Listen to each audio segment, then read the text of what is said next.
हनुमान जन्मोत्सवानिमित्त उत्तरमुखी हनुमान समाजसेवी न्यास ट्रस्टतर्फे येत्या 23 तारखेला विविध धार्मिक कार्यक्रमांचे आयोजन करण्यात येणार आहे।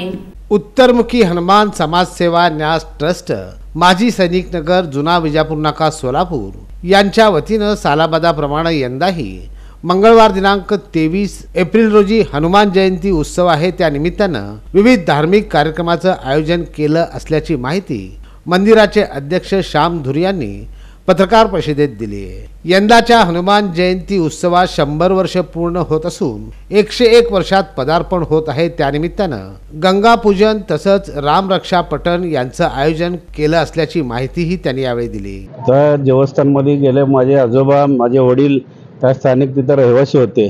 100 वर्षापूर्वी ते लोक स्थापना केलेली ती मूर्ती असताना, आणि आपण गेल्या 25 वर्षाखाली त्या मंदिराचा जीर्णोद्धार झाला, आणि जीर्णोद्धार झाल्यापासून त्या मंदिरात एवढं प्रसिद्धी झाली। दर शनिवारी ते 8 ते 10 हजार लोक येऊन दर्शन घेतात, आणि दरवर्षी हनुमान जयंतीला चांगल्या पद्धतीचे भव्य दिव्य तिथं हनुमान जयंती आम्ही साजरा करतो।